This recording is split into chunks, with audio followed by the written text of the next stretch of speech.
Coach, when you're ready, you can start with the statement.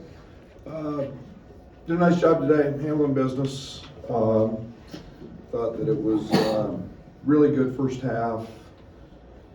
Very good mature approach to this game. I thought Kylan set the tone. I thought he was fantastic at both ends of the court. I really challenged him.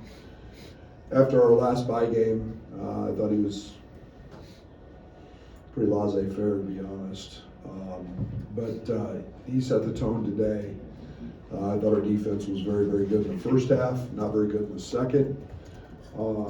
This is where we've got to continue to grow as a team, is we can't let immaturity settle in.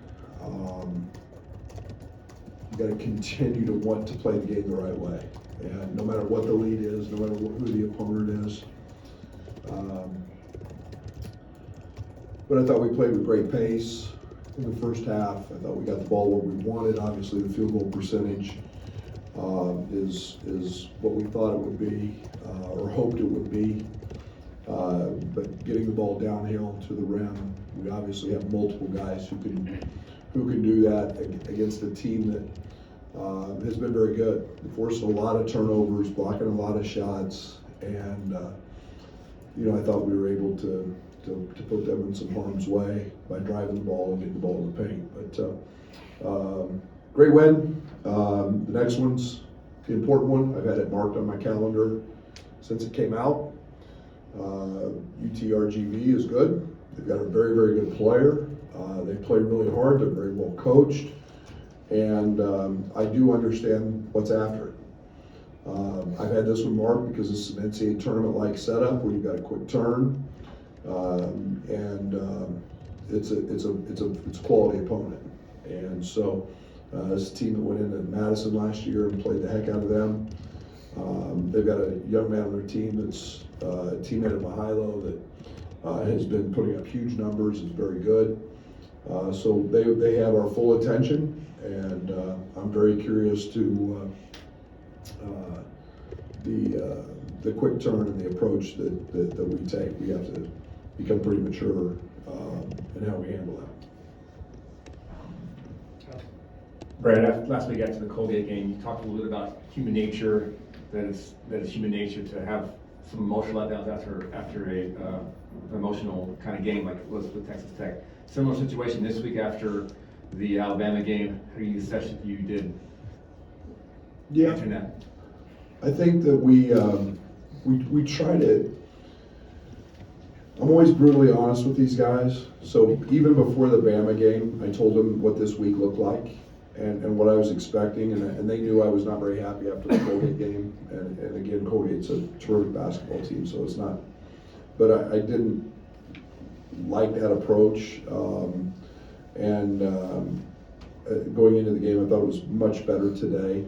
Now we'll find out if we're sitting up here on Monday after that one how we feel, because like I said, I've told our team what's coming. I felt like we were would be okay in this one, but what we've got on Monday is a little different. So we'll see what our approach is, and we got to continue to get better as we keep mending guys through into the lineup and what that looks like. But we'll see. But yeah, I thought our approach was better. I thought Kylan deserved, and to be honest, Tommy, a lot of the credit for that. Right, you guys continue to score well on offense despite putting new pieces in there, but is the bigger challenge working them in defensively, communication? What's that challenge like? It's all of that. I thought Z was fantastic today. I thought, the biggest difference was we came out the start of the second half. We talked about that a lot after the Alabama game because we lost that game at the end of the first half and the start of the second with mistakes. We started the second half great, and then I went to our bench and we were in the toilet. That can't happen. Both of those things were caused by bad offense, or most of those things were caused by bad offense. And then, we give up 7 threes in the second half on just horrific closeouts and mental breakdowns and scouting report, and that's stuff we can't do. and shouldn't be doing. We didn't have any problem in the first half.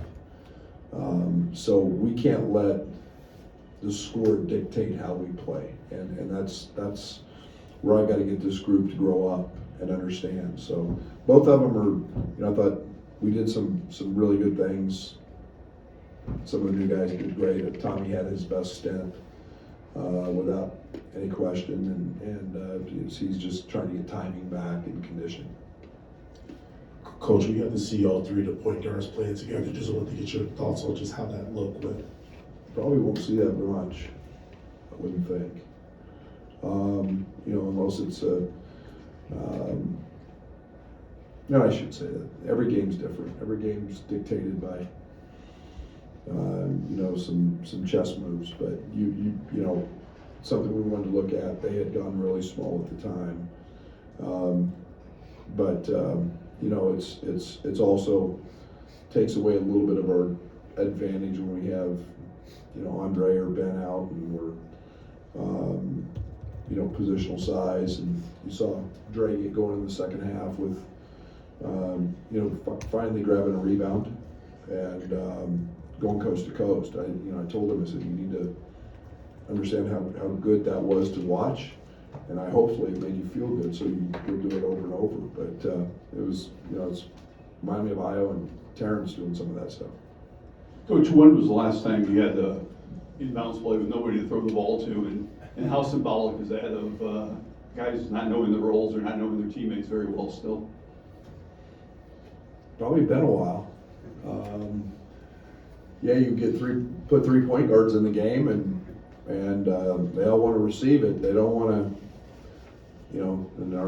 in our system, in all fairness, they don't take the ball out. But it's just the little chaotic thing that happens with, tell guys to do their job, but we probably have never practiced that lineup, to be very honest. Brad, to have a 68-24 advantage in the paint, just what led to that success, and maybe coming off of the Alabama game, seeing that reflected, a bounce back performance there? Yeah, there's so many ways to score in the paint, whether it's post-ups, drives, whatever. I think the one thing that we felt very comfortable in doing in this game was being able to attack them off the bounce. We're getting a little more reminiscent maybe of our Elite 8 team 2 years ago, with less ball screens and a little more booty ball and space in the floor and cutting. This team, I think, can be an elite cutting team. Colin got some great cuts, Tommy. But I thought we did some nice things there, and again, we're a team that just took advantage of what they gave us. Brandon Lee made his debut. Just wanted to use your thoughts just on his play today. Outstanding. For him, it's when you've got a high ankle sprain, he's been in practice a few days. He's still not 100%, but again, a guy that's similar to Kylan in terms of physical, downhill driver, great body. He's got a chance, I think, to be an outstanding defender. He gives us toughness and grit. He wanted to guard certain players for them. He's got that mentality. He doesn't shy away from that. So, for him, he'll just continue to improve as his practice reps go up and his conditioning gets better. Tristan and then Tyler. And Brad, another one on Brandon, like that defensive stopper, kind of having another one of Kylan in a sense, like how impactful is that for your defense and how, both of them can play? Yeah, and come hell or high water, I'm going to make Andre Stojakovic one of those too, because he's got the ability to do that, and it's the growth of our team will be enhanced greatly when we find that. Keaton is a down low really good defender. He's always in the right position. He's never out of position. But Brandon gives us that guy who can eat up the ball and grind it out and get over screens and just be nasty and he's just a freshman. He's learning, but he's got that mentality. With Mihailo today, in his minutes, it seemed like he was on the floor a lot. I mean, is his timing, conditioning, or is he kind of a pinball when he is playing? It's kind of his normal. I don't know. I'll have to look. I don't know, I'll have to look, he's usually not that way. You know, I think that, again, he's still figuring out timing. I think, you know, both ends. I think the hardest thing for him is, you know, is the communication piece on the other end, hearing ball screens, understanding calls. You know, he's still very new into what we're doing practice-wise in terms of, you know, he's still got some of his European club stuff where he wants the ball in his hands a lot. We don't. We need him to move it, drive it, but he's getting there. Right. How, you've had these guys in practice, you know, a couple weeks ago we said you really haven't seen them all in practice. Now you've seen them all in practice. Where do you think you're at as a group now? 60% maybe, because we're still just raw. It's, guys aren't in their elite condition yet. I mean, it's almost playing into form. And that's kind of where we're at. I mean, you know, and now you got back-to-back, so you got quick turns, and, you know, you're not, we need practice. We need to just, you know, I told the guys on the bench during the second half, I said I would love to have just a 3-hour practice tomorrow and just you know, hammer home some of the things we didn't do very well. And, you know, that's the reinforcement piece. Unfortunately, you know, probably not doing that tomorrow. You've alluded to a couple times wanting to get more from Andre beyond just his scoring. Like, what is the back and forth like between you guys, and what do you hope that next level is for him? Saw how quick he got subbed out. That's back and forth. There's not much back and forth. You either do it or you're just going to come. I don't know. What do you have at half? How many points do you have at half? 2? Yeah. You know how many rebounds he had at half? 0. So there's a direct correlation between him doing all the other things and getting invested in those things, and being on the court long enough to actually score 18 and a half. I know he can do that. It's all we keep demanding from him.